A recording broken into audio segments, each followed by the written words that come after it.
محنت ایسے کرو کہ کامیابی شور مچا دے. یہ قول نما جملہ آپ کو اکثر سننے کو ملتا ہے. کیا ایسا ممکن ہے؟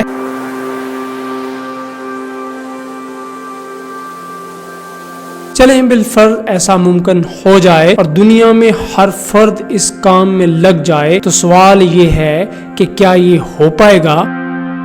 کیا دنیا میں کامیابیاں اتنی ہو جائیں کہ سنبھالی نہ جا سکیں؟ آپ کے پاس کامیابی کا پیمانہ کوئی بھی ہو لیکن دنیا کے ہر فرد کی کامیابی میں ایک چیز آپ کو کامن یعنی مشترک ملے گی. آئیے اس کامن چیز کو پانے کے لیے ایک سچی کہانی میں اس کا جواب ڈھونڈتے ہیں.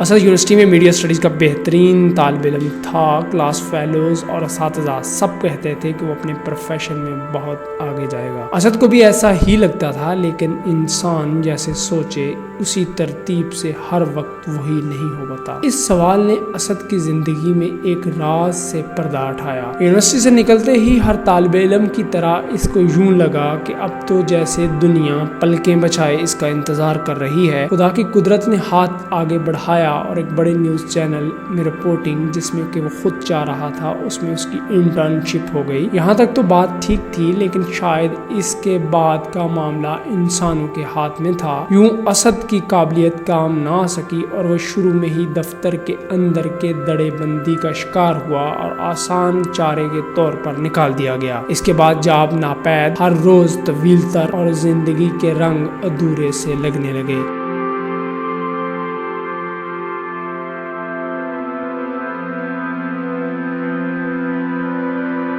یہ وہ مقام تھا جہاں تیز رفتار زندگی میں ٹھہراؤ آیا. پھر اسد کے من میں ایک سوال پیدا ہوا, ایک ایسا سوال جو کہ اس طرح کے مواقعوں پر اکثر پیدا ہوتا ہے کہ میرا اس کائنات میں آنے کا مقصد کیا ہے. اس کائنات جس میں کہ ایک ذرے کی تخلیق بیکار نہیں, اس میں میرا کیا مقصد ہو سکتا ہے. یاد رکھیے گا یہ مقام ہم سب کی زندگی میں آتا ہے, فرق صرف محسوس کرنے کا ہے. یہ مقام ہم پر آتا ہے یا تو ہم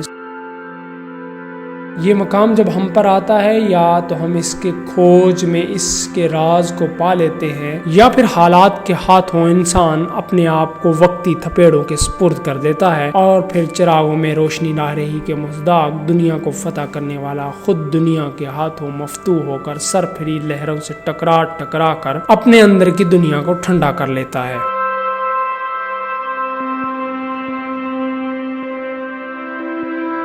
اس راز کے کھوج میں بہت کم لوگ نکلتے ہیں لیکن جو نکلتے ہیں مسیح علیہ السلام کے بقول وہی پہاڑی کا چراغ اور زمین کا نمک بنتے ہیں. اسد اسی تلاش میں تھا کہ ایک دن اس کو ایک درویش ملا جو حلیے سے اچھا بلا انسان لیکن دل و دماغ کی روشن دنیا کا حامل. درویش نے اسد سے غیر محسوس انداز میں دوستی لگا لی اور چند دنوں بعد اسد درویش کی باقاعدہ کمی محسوس کرنے لگا. درویش کی چاہے سے زیادہ اس کی باتوں کی تشنگی اسے دور نہ جانے دیتی. ایک دن پھر موقع پا کر درویش نے پوچھا کہ کیا بننا چاہتے ہو. اسد نے فوراً کہا کہ اپنے ملک کا نامور رپورٹر جسے رہتی دنیا یاد رکھے. درویش نے کہا کیوں یہ چاہتے ہو؟ تو وہ بولا کہ یہ پروفیشن میرا جنون ہے. درویش نے پوچھا جنون کیا ہے؟ اسد بولا کہ شعور کے سانسوں سے لے کر خوابوں کی آباد دنیا تک آتش عشق بدن خاکی کو بے چین روح بنانے کا نام جنون ہے. درویش کچھ دیر خاموش ہو گیا, یوں لگا جیسے مراقبے میں ہو. پھر بولا یہ آگ کی چنگاری جو تمہارے اندر سلگ رہی ہے اس کے پیچھے ان خواہشات کی محنت ہے جو تم نے سالوں پالی ہیں لیکن صرف خواہشات سے زندگی نہیں گزاری جاتی. پھر درویش نے اسد کے بارے میں وہ باتیں بتائی جو کہ شاید اسد بھی نہیں جانتا تھا. درویش نے کہا تمہارے اندر تخیل کی دنیا ہے جو تمہیں خواب دیکھنے پر مجبور کرتی ہے. تم بڑا کرنا چاہتے ہو لیکن یہ نہیں جانتے کہ کیا کیا جائے جو تمہیں اور تمہارے کام کو بڑا بنا دے. تم اپنے کام سے شہرت چاہتے ہو, تم اپنے کام سے دوسروں کے لیے آسانیاں پھیلانا چاہتے ہو, تم دولت چاہتے ہو جو تمہارے کام کو آسان بنا دے. اسد حیرت کا بت بنا درویش کا منہ تک رہا تھا. پھر خاموش لبوں کو گلا کرتے بولا جی کچھ ایسا ہی ہے. پھر درویش نے وہ قیمتی بات کی جو باتوں کی مرشد کا درجہ رکھتی ہے. اس نے کہا بیٹا یاد رکھو، خواہشات انسان کو غلام بنا کر انسانیت کے مقام سے گرا دیتی ہیں۔ خواہشات کو بلند و اعلیٰ مقصد کی لگام ڈال دو، عام انسانوں سے بلند ہو جاؤ گے۔ اور پھر دوبارہ بولا، مقصد وہ منزل ہے جس کو حاصل نہ بھی کیا جا سکے، پرواہ نہیں، لیکن اس کا راہی ہونا ہی اعزاز کی بات ہے۔ درویش زیر لب مسکرایا اور بولا، جانتے ہو کہ ہیرا کبھی ایک دن میں نہیں بنتا، بلکہ کاربن کے ایک عام سے ذرے کو گوہر بننے کے لیے مدتوں اپنے آپ کو فنا کرنا پڑتا ہے۔ اور جو ناکامی کے طوفان سے لڑنے کا حوصلہ رکھتے ہیں وہی کامیابی کا سمندر اپنے من میں سمیٹتے ہیں۔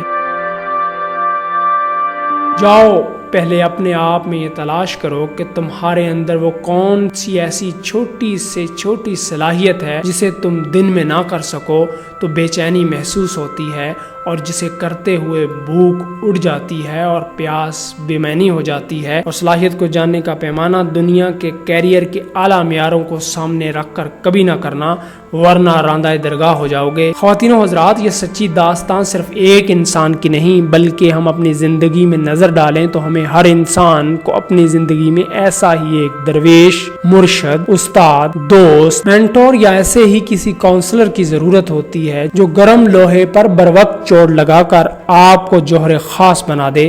یاد رکھیے، گزرتی زندگی اپنے ہر لمحہ کا حساب مانگے گی، اسی لیے اپنی آج سے تیاری کیجیے۔ قدرت ہر انسان کو کسی خاص صلاحیت سے ضرور نوازتی ہے، لیکن اس صلاحیت کو مستقل مزاجی کی بھٹی میں نکھارنا آپ کا کام ہے، اور یہ تو آپ جانتے ہیں کہ جان لینے کے بعد عمل کرنا فرض ہو جاتا ہے۔